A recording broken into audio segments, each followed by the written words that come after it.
Shalom Bapak Ibu semua yang saya kasih dalam Tuhan. Tema Bina Iman kita adalah ingatlah akan penciptamu. Pandangan iman kita harus kita arahkan selalu kepada Tuhan Yesus sebagai Allah kita yang menciptakan kita, supaya perjalanan iman kita dapat mencapai tujuan dengan baik. Saya beri judul firman Tuhan renungan hari ini adalah Finish Well. Salah satu teladan dalam hidup saya adalah Bapak Gembala yang selalu mengatakan bahwa beliau saya lihat dalam pelayanannya ingin mengakhiri pelayanan dengan baik, finish well. Dalam sebuah perlombaan, contohnya balap motor, start itu penting Bapak Ibu. Tetapi yang lebih penting adalah saat finish, apakah dia bisa keluar sebagai pemenang atau tidak. Nah, firman Tuhan hari ini juga menjelaskan hal demikian. Kita baca dalam Pengkhotbah 7 ayat 8-10. Akhir suatu hal lebih baik daripada awalnya. Panjang sabar lebih baik daripada tinggi hati. Janganlah lekas marah dalam hati, karena amarah menetap dalam dada orang bodoh. Janganlah mengatakan mengapa zaman dulu lebih baik daripada zaman sekarang, karena bukannya berdasarkan hikmat engkau menanyakan hal itu. Untuk dapat mengakhiri perlombaan iman dengan bagus, sehingga dapat finish well, kita harus menghindari hal-hal berikut. Yang pertama, kesombongan. Hindari kesombongan. Saat kita memiliki sifat sombong, maka kita dipastikan akan gagal mencapai garis finish dengan baik. Mengapa? Karena Allah sendiri akan melawan kita. Kita tidak akan berakhir dengan baik pada saat tangan Tuhan melawan hidup kita.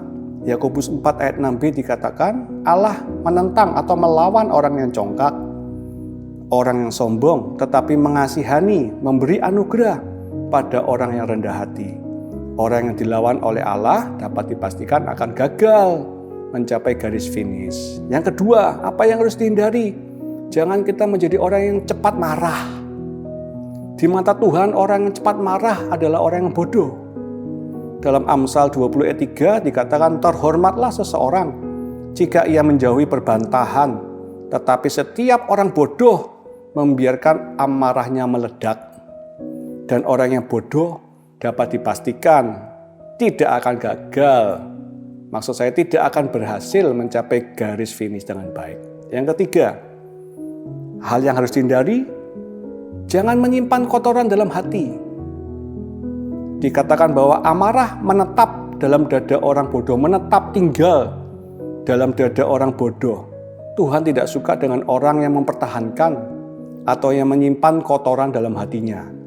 Apakah itu amarah, benci, dendam, sakit hati, iri hati, dan lain sebagainya. Saat hati kita kotor, tidak kudus, maka Ia Allah yang Maha Kudus tidak akan betah tinggal dalam hidup kita. Saat Ia meninggalkan hidup kita, maka dapat dipastikan bahwa kita tidak akan mencapai garis finish dengan baik. Contohnya Raja Saul, dikatakan pada saat Roh Allah itu pergi dari hidupnya, maka akhir hidup Saul tidak berakhir dengan baik. Saya beri kesimpulan, jika kita mau finish well, mencapai garis akhir dengan baik, startnya mungkin kita kurang baik, tapi kita terus tekun dalam perlombaan iman kita, saya yakin kita sampai pada garis akhir dengan baik.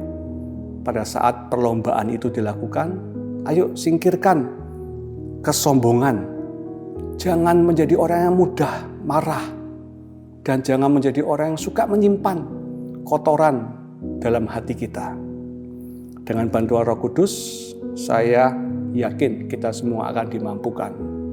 Jangan sampai hal-hal ini membuat perlombaan iman kita gugur di tengah jalan. Tuhan Yesus memberkati kita semua. Sampai jumpa.